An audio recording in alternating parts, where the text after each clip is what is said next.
Hello, and welcome to the Empowerography Podcast. This is a platform created for women's voices to be heard and a place to share their stories, journeys, and successes with the world for the purpose of helping other women who might be on similar journeys. We are empowering women one episode at a time. I'm your host, Brad Walsh, so kick back, grab one of your favorite beverages, and enjoy the stories.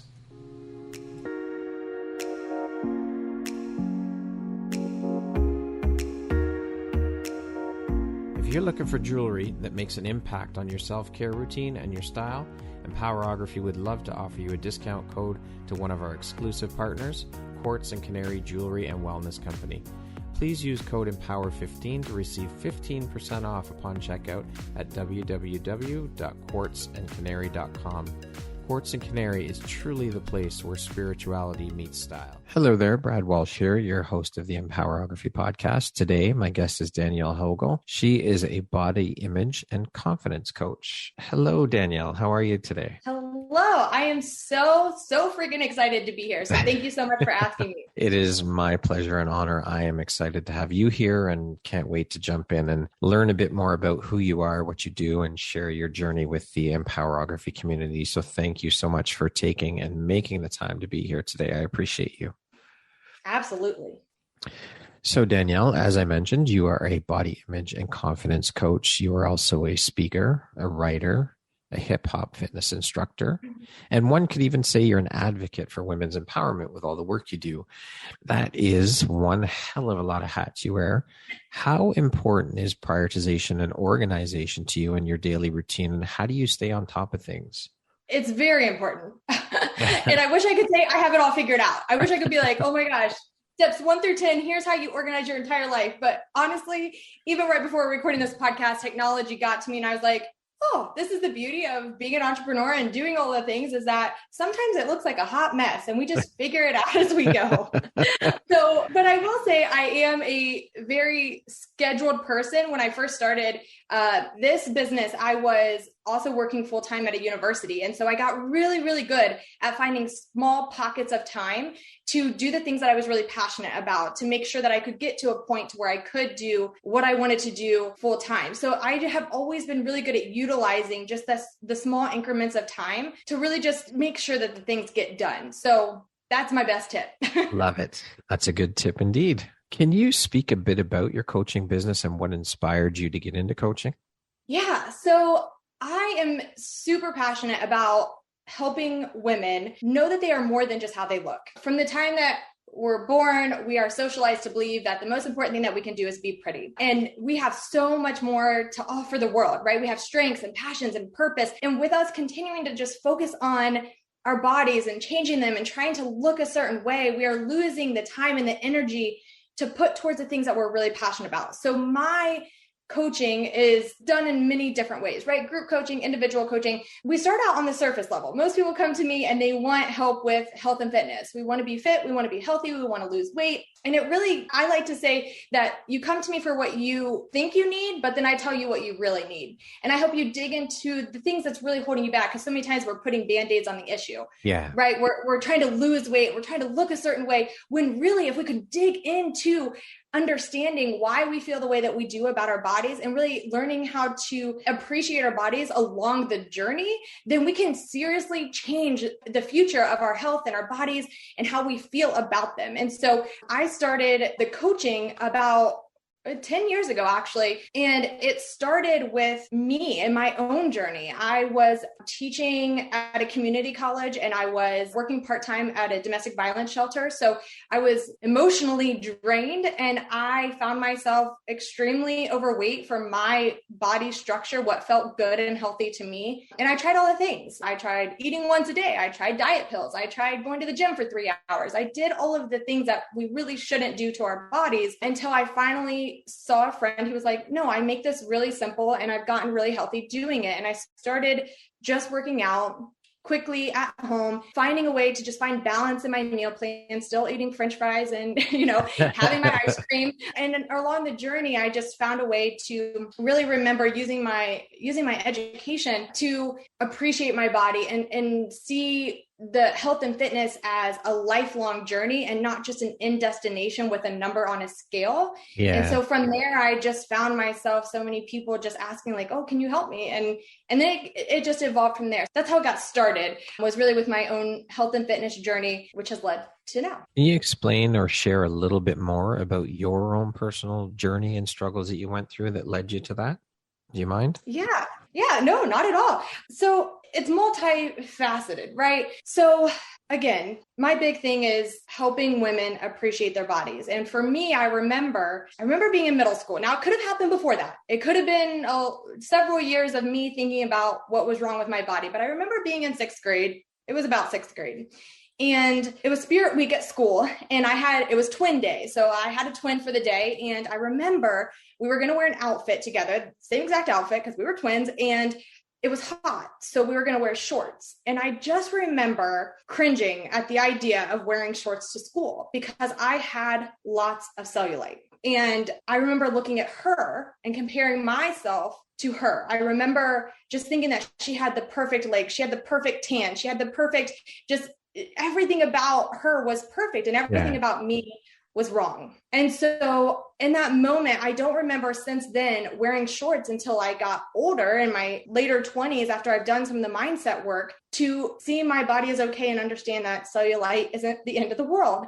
So that's kind of where that started. And then what happened was, like many girls through high school, I tried different things and wanted to look a certain way and all of that. And then I went to college and I found myself constantly attracted to certain types of courses. And so, like many people, I changed my major like 6 times, but I kept realizing I was taking all these classes, women, gender studies, inequality, women's health. And I just kept seeing these things over and over again. And so I really developed a passion for understanding society, understanding how the outside pressure affects our choices and our thoughts. And there was one thing that happened where in one of my classes, I believe it was at the end of my undergrad, we were in a class and we were watching a documentary called Killing Us Softly. It is very old, but it is very powerful. And we were watching that documentary, and at the end of it, all of us girls, women, we kind of looked at each other like, oh my gosh, like our minds are blown.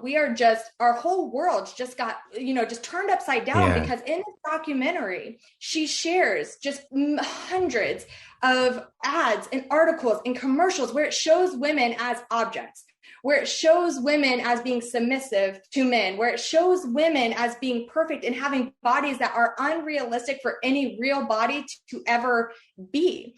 And so we realized, wow, this is a multi-billion-dollar industry that makes money from showing us that we're supposed to be a certain way that we can never, ever achieve. And we are spending hundreds and thousands of dollars to get to this point. And so my mind shifted. I was like, oh my gosh, this is why I hated my cellulite. This is why I spent money and energy, right? Like I went through a cellulite reduction program that promised me to get rid of it. I spent all of my high school graduation money on that to try to look a certain way because that's what the world told me I should be. And so that was like that light bulb moment for me was, wow, like it is so much bigger than just me and thinking that I'm alone and I'm the only one with cellulite and stretch marks and wrinkles and rolls and all the things. And so then when I graduated and I decided I wanted to really get healthy, I refused to go back into those old habits of just trying to look a certain way and losing just an ungodly amount of weight in a quick amount of time. And so I decided that when I was doing this 10 years ago, that I was going to do it in a way that honored my body and felt good and would, just allow me to live a healthy and happy life and not to do it just for the approval of others and to look a certain way that is honored by society. And so it was kind of that whole just growing up and really having those body image struggles myself and then focusing it with the health and fitness, which is very challenging, right? To want to lose weight, but then to also want to value and appreciate your body as it is while still wanting to change it. And so that's kind of how my journey evolved. Incredible. Who, Danielle, would be your ideal client? Like, who is your ideal client? Not what kind of business, but what kind of person do you love working with?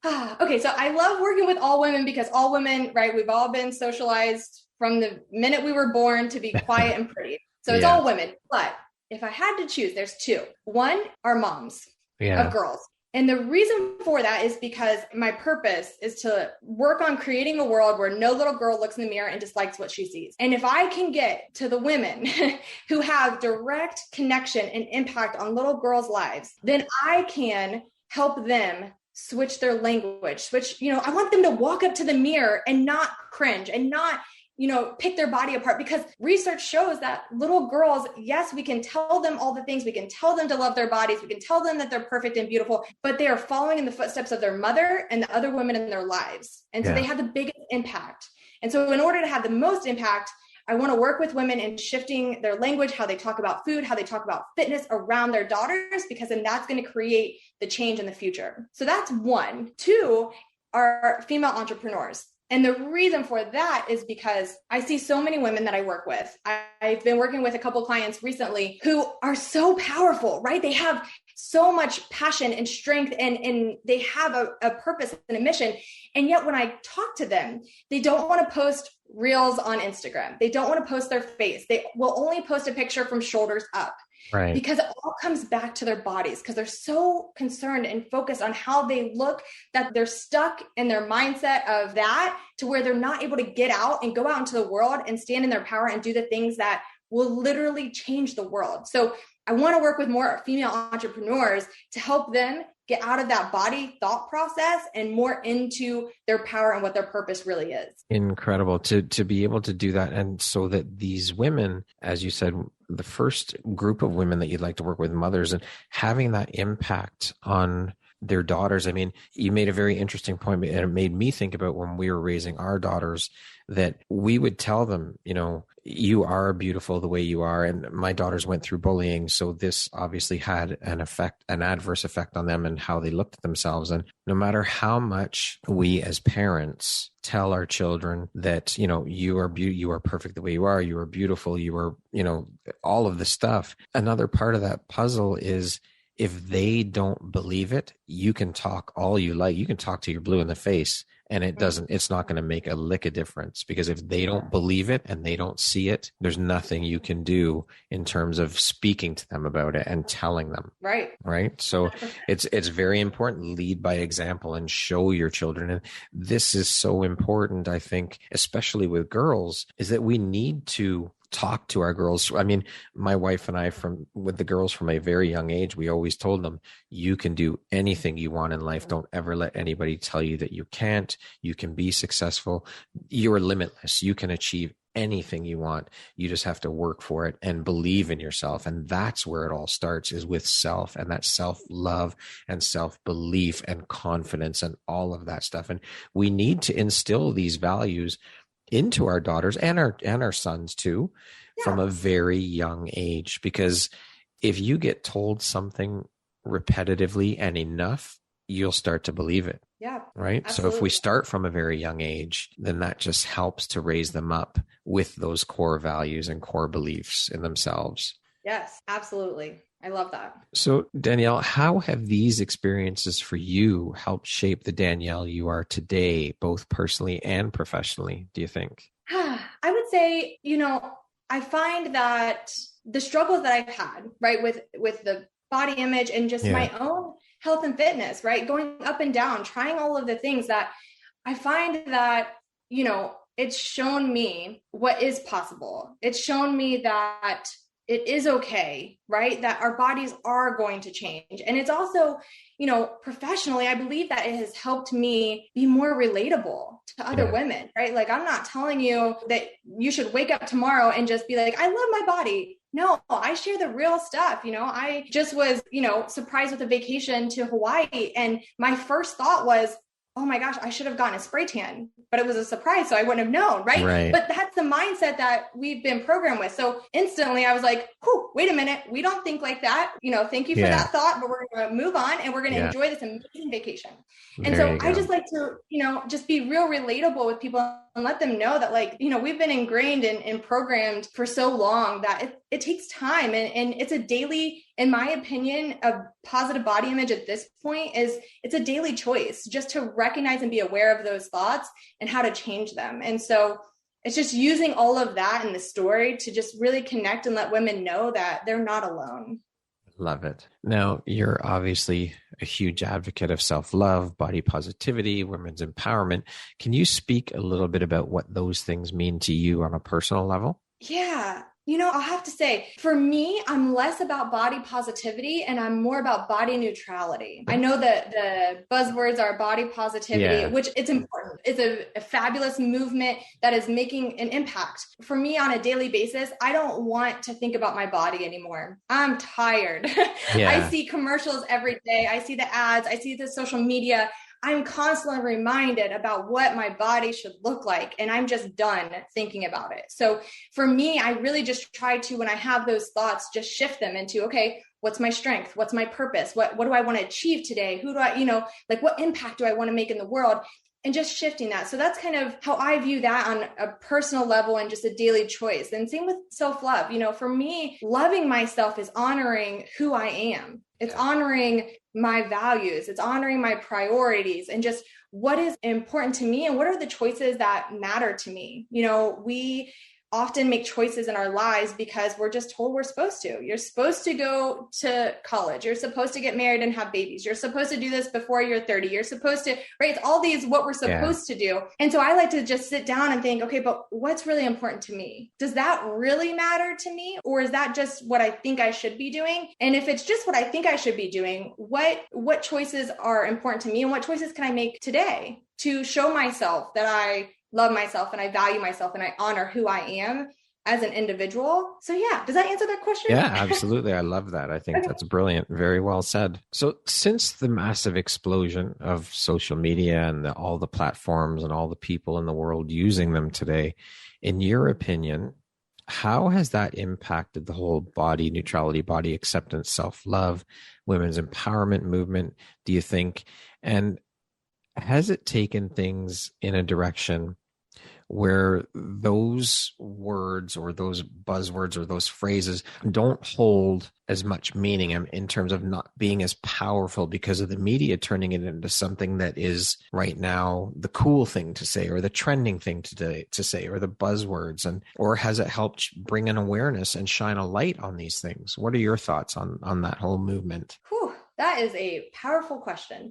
I believe there is lots of positive that is coming from this movement, right? It starts on social media, but the body positivity movement is so much more than just posting on social media, which is what most of us just see. Yeah. But I personally have seen, for myself, I have seen, different types of bodies in ads in Target and, just so many different places that I believe that there's more representation happening because of the push and the pressure to not just show women as small and petite. Yeah. So I believe that there is power in that. So I think that's important. On the side note, that is important to me is that based on a lot of the research, what we're finding is that the more we talk about our bodies, the more we think about our bodies. Okay. So although the social media, and I've done this, so this isn't to say if you've done this, you're a horrible person. I've done it plenty of times. I've shown my cellulite. I've shown my stretch marks. I've shown my wrinkles. I've shown all the things. But what happens is as humans, psychologically, what we do is when someone talks about something, we instantly think about ourselves. So when someone shows their cellulite, my first thought isn't about, wow, I love my cellulite now. My first thought is,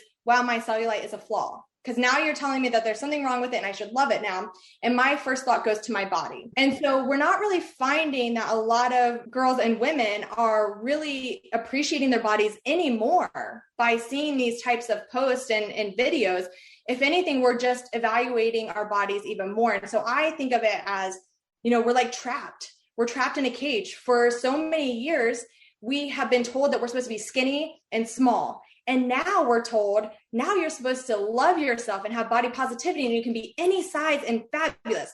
The problem is that now we're just trapped in a different mindset. But both timeframes are about our bodies. Neither one of those were about, well, now let's just talk about, what your career passions are, what your financial goals are, what your relationship goals are, what are like living a great, healthy, happy, confident life. We don't hear that. We're still talking about the body. And so it's still ingrained in us that we are only supposed to focus on our bodies. And so there have been great benefits to that. But again, we're still just trapped and trying to get out of the mindset of believing that the only thing important about us are our bodies. So we need to remove the body discussion out of the equation to if start. We want to, if we want to make a huge impact and we want girls to see themselves as more than just how they look, then we have to switch the conversation, right? So I always challenge people when you're giving even compliments to women, right? It's fun to give the fire emojis. It's fun to be like, oh, you look so beautiful, because we know that women spend time doing their hair and doing their makeup, and they do want that validation. And there's nothing wrong with that. Yeah. But it's time to start giving the other compliments, right? Like, wow, your smile is so bright and inviting and it just gives me energy. Or you're a fabulous mom and you're doing incredible things. Or wow, your business is going awesome. Like, tell me more, right? So it's about giving more of the compliments that are not appearance based, because we are told plenty of times that we're supposed to be pretty and we are pretty, that if we remove some of that and add in more of the other things, we'll start to see ourselves as more than just a body. It's a great way of looking at it and a great way to get that conversation shifted and started. So thank you for sharing that. That's amazing. Yeah. So speaking of empowerment, what does that word mean to you? Just at the very basic, it's just making choices that are right for us, being empowered to just stand in, who I am, who we are as women, and just making choices that feel good to us, and not because society is pressuring us to do that, but just honoring who we are and making the choices that are right for us. Love it. I want to speak a little bit about the landscape of entrepreneurship and women-run businesses. Now, I come from a corporate background, and I saw in that world that there's still that ridiculous 1930s, 1940s old boys club mentality that exists in the year 2022. And to me, that's mind-boggling that it's still there. There's no place for it in today's day and age society. And I think that yes, we are starting to see a little bit of a shift. I think COVID was kind of the catalyst to start that shift, where we are seeing, I think, more women get fed up and tired of being held down in that world of corporate and not getting their seat at the boardroom table that they so richly deserve, and they're not being treated fairly in terms of equal pay for doing the same job as their male counterparts. So what are your thoughts on that whole thing and the landscape of entrepreneurship and women-run businesses? Are you seeing a change in the women that you're dealing with and encountering in your daily routines and daily life? Yeah, it's interesting. When I was even working at the university, a really top, well-known university, I was told from the very day that I started that I should put my credentials behind my name in order to get some respect and get people to respond to my emails. And I'm not sure if they would have said that to a man starting the job. I don't know, but I had that experience. No, they wouldn't have. There's no way they would have. Yeah, I don't think so. And I realized in that moment, I was like, I am in the wrong space. If I need to put credentials behind my name for you to respect me as a human, then, I'm not meant to be here. And that's the sad part. That's the sad part, because I'm seeing lots of women, right? Starting businesses, they're able to do things. There's so many opportunities. And I went to luncheon yesterday, and so many women from different backgrounds, right, are standing up, in finances, which we don't see a lot of women in the financial world. And they are saying, there's only a couple of us, and we're here to make a difference, and we're here to help more women and feel confident and comfortable talking about these things. So I'm seeing more women spread out in that way to be like, we're not represented and we're going to do something about it. So I am seeing that, and it's so freaking powerful. And I am seeing more women wanting to start businesses because they're not getting that respect, and they realize that, there's only so much they can do in the corporate world and handle in the corporate world mentally before they're fed up. So they're starting those businesses, but that's awesome. And that's important. And we're doing cool things. But if you are someone who is in the corporate world and you love your job and all the things, I want to encourage and empower women to demand the raise, speak up, say something, because if we all keep leaving corporate world because we think that, it's never going to get better, then it never will get better. And we'll keep losing seats at those corporate tables. And we need our voices heard in those environments. And so entrepreneurship isn't meant for everybody. No. And so if that's not for you, we need you in that world to be a voice for all of us and to get our voices heard. So that's love kind of that. That is fucking brilliant. I love it.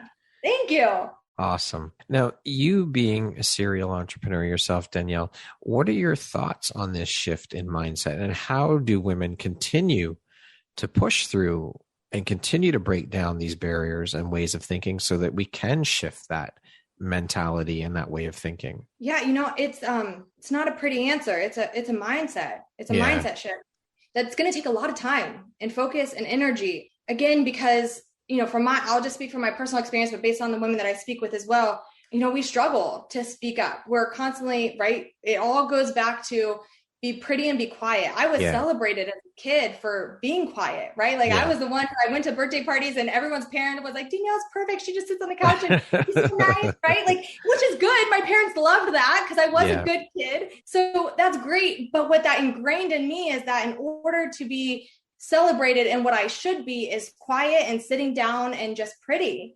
And so I wasn't the one to speak up in class. I wasn't the one to be willing to, speak my mind and do the things. And so for me, it's going to keep taking the work for all of us to do the mindset work, to shift all of those things that we've been programmed with, to say, no, I understand that like, this isn't how I'm expected to be, but now I'm going to speak up more. I'm going to demand that I get the promotion or I apply for the job. Women, we don't apply for jobs if we don't meet all of the qualifications, because again, we're taught that we're supposed to be perfect, where most men are willing to apply for jobs, even if they're not even close to meeting the qualifications, because they're like, well, let me just see if this will work.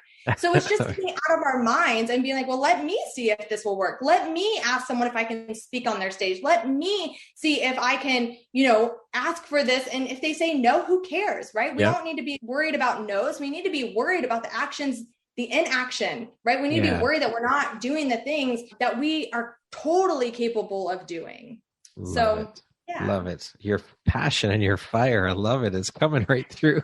I love it. It's so awesome. Good. Cause I'm like sweating. I'm like, yes, let's go. I can tell. Very fired up. It's great. Being a women's empowerment advocate, what do you do to empower yourself and other women? Empowering myself. Again, I hate to keep repeating the same things, but it comes down to just being aware again of just the choices. As an example, I was in a long-term relationship, 12 years, and people would just constantly every day, when are you getting married? When are you getting married? When are you having babies? And it's like, that might be important to you, but at the end of the day, I am very happy and proud of the life that I live. And so it was just being, you have to be very secure with who you are and what's important to you. Importance, to me is, commitment and happiness and love and joy and fulfillment. Like those are the things that matter to me, not a ring or a marriage or whatever. That it just wasn't important to me. So it was just being grounded every day and just reminding myself of what I really want out of life. And then it's just continuing to do those things, right? It's the practice of when those negative thoughts come in, when I start doubting myself, it's just going back to, okay, but what's the purpose? What's the passion? And just using those things to really just step into that power. And a lot of times it's just doing things scared, right? That's how I empower myself. I'm just like, well, we got to do it, right? It's not fun. It's not easy, but we get to do this and we get to live a really great life. And I'm honored to be able to do what I do. And so sometimes it's doing things scared. And so for other women, it's really just helping them create that same mindset of becoming aware of why they think the way that they think, where it came from, how we can shift it. And again, taking the focus away from their bodies and their doubts and being afraid of being told no and shifting it into, okay, what can we do about this? So it's doing that personal development. It's having tasks every single day that make you feel good. One thing for me, how I empower myself is I have a girl power playlist that I just rock out to and I just let it go. Right. So it's just creating those things that bring you great energy that allow you to step into that power. Love it. Danielle, what lights you up or inspires you the most about the work that you do? For me, it's really everything that I do is because I do want to create a world where little girls can look in the mirror and appreciate what they see. I am sick and tired of hearing grown women and girls taking pictures and saying, oh, don't show my double chin, or, oh, we got to stand this way because this is my better side, or, looking in the mirror and picking their body apart. I am so over that because the amount of money and time and energy we spend doing those things is time taken away from, we were all born with a purpose. We all have some passion and desire inside of us. And we crush that down because we're so focused on changing how we look when the most important thing is what's inside. And so what keeps me going is that the little girls in our lives and in the future, they need examples of what a strong and powerful and healthy and confident woman looks like. And I'm determined to help as many women feel that and walk in that, so that way the little girls will do the same exact thing. Beautiful mission. I love it. I think it's amazing. Thank you. To date, what would you say is your biggest high or your greatest win? Oh, I'm just going to say my greatest win is that I'm still here. It can be, if talking entrepreneurship, it can be hard. It can be lonely. It can be challenging. It can be all of those things, and just continuing to go, just never giving up and just continuing to fight and move forward because there's a greater purpose at hand. What do you think your unique skill set or superpower is that's helped you become successful? Oh, I'm obsessed and I'm passionate. And like you said, you can hear the energy in my voice. I'm just on a mission, and that is my superpower. And that's why I will never give up, because I just have so much empathy and commitment to making a change in this space that I'm never going to stop. Determination. It's an amazing thing. How do you define success? What does that word mean to you? Success is happiness. Success is waking up excited and energized to live the life that I currently live, no matter what that looks like. It's not necessarily a number in a bank account or anything like that. It's about knowing that I'm living my purpose, having an impact, and living a fulfilled and happy life. Simple, to the point, all about happiness. It always comes back to happiness.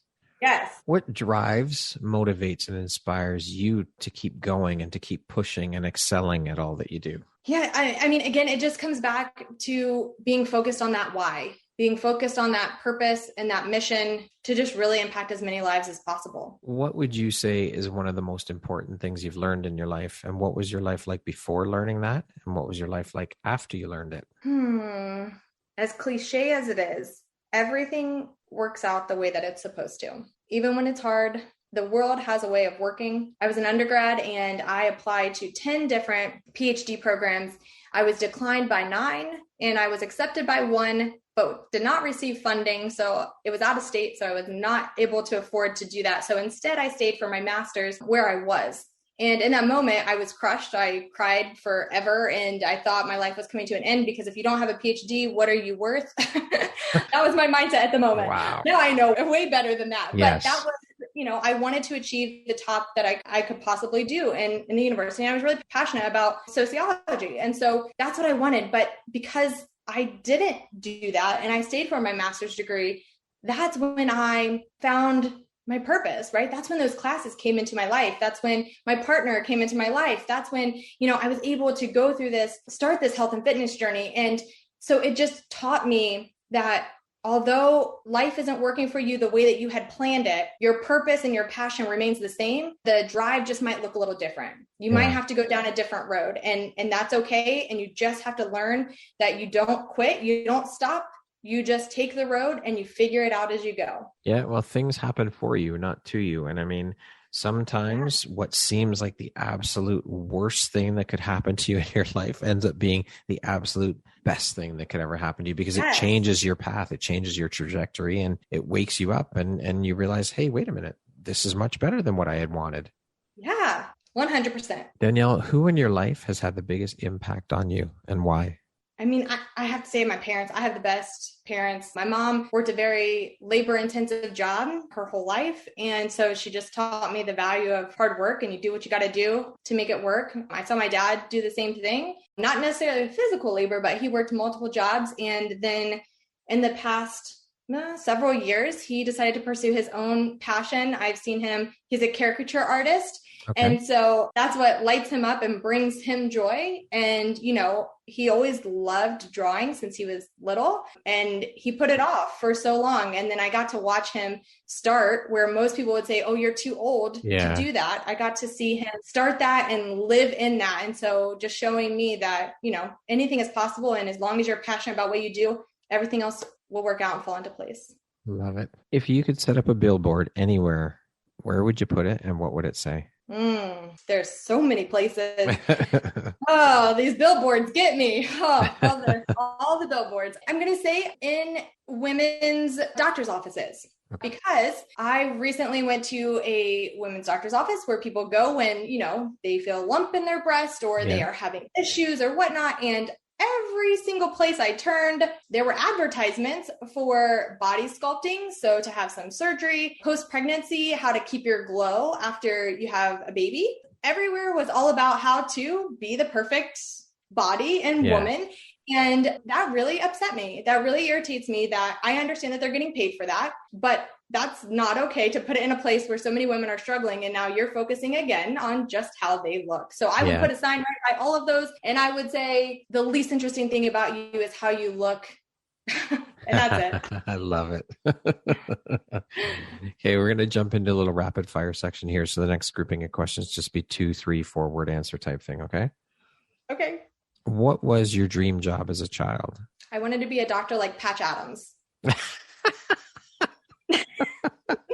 Awesome. I love it. If you were writing your autobiography, what would the title be? She is pretty powerful. What's the first thing you think when I say the word future? Happiness. How would you describe yourself in one word? Empathetic. What would your friends and family list as a couple of your best characteristics? Organized, honest, driven, caring. If you could teach the world one thing, what would it be? Empathy and love one another. What's one thing you want but cannot buy with money? More time. If you could change one thing about the world, what would you change? Inequality. That concludes our rapid fire section. Now back to our regularly scheduled program. What's an unexpected blessing or occurrence in your life that you're grateful for? Blessing or occurrence. When I first started my business 10 years ago, I was told that the first thing that I needed to do was personal development. So reading all the self-help books, listening to podcasts, watching YouTube videos. And my first thought was, this is dumb. I have a degree in sociology, with some psychology thrown in there. I don't need to do self-help stuff. And the most impactful thing for me was that I started doing that and I realized how drastically that changed my life. And I will never go a day without doing that ever again. What does the best version of you look like when you close your eyes and imagine it? The best version of me is smiling, standing on a stage, speaking the message, helping women transform their lives, traveling the world, and dancing around and just living with so much joy. Sounds like a blast. Yeah. If you had the opportunity to sit down and have a 1-hour conversation with one woman, any woman in the world, who would it be and why? One woman in the world. Mm-hmm. Okay, I'm going to go funny on this one. Okay. I'm going to choose Britney Spears. That is funny. I know I was supposed to, choose like Oprah or something, but I've always loved Britney Spears and there's been so much drama. So I think it would just be fun to sit down with her for an hour and just hear everything. So okay. I'm going to go fun on that one. All right. Danielle, what is your why? Yeah, my why is to make an impact in the lives of little girls so they live a life they love in a body that they love. And it starts with women and helping women to live in that and stand in their power so that way we can inspire those little girls. That's my why. Beautiful. I love that why. If you could go back and give your younger self one piece of advice, what would that piece of advice be? Speak. I silenced myself for a very long time because I didn't feel smart enough or worthy enough. And I would tell her to speak her truth.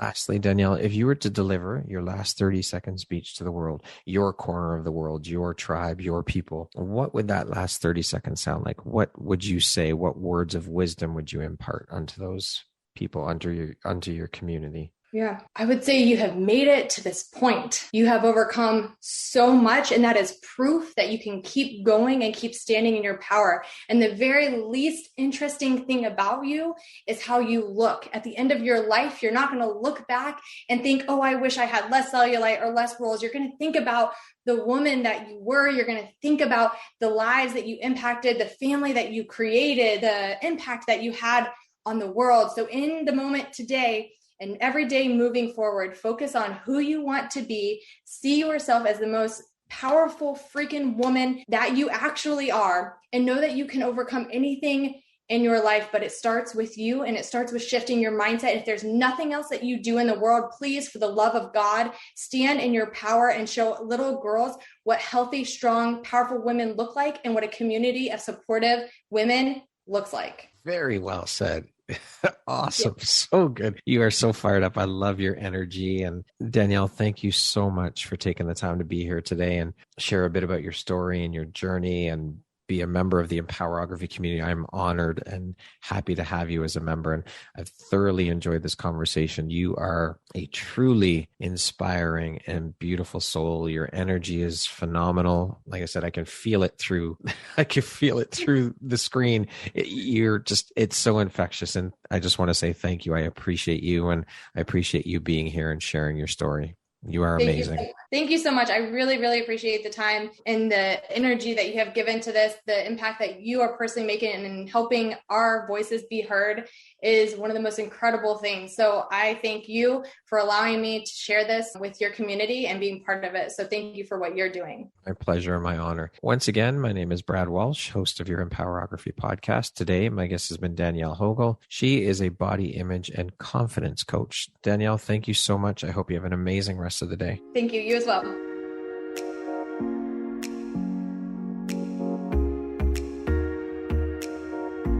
Thank you very much for listening to this podcast. If you haven't yet, please be sure to subscribe, rate, review, and share with all your friends. You can find me at viseuphoria.ca and follow me on Instagram at Empowerography Podcast and on Facebook at Empowerography. Please join me next time for another inspirational story from yet another amazing woman.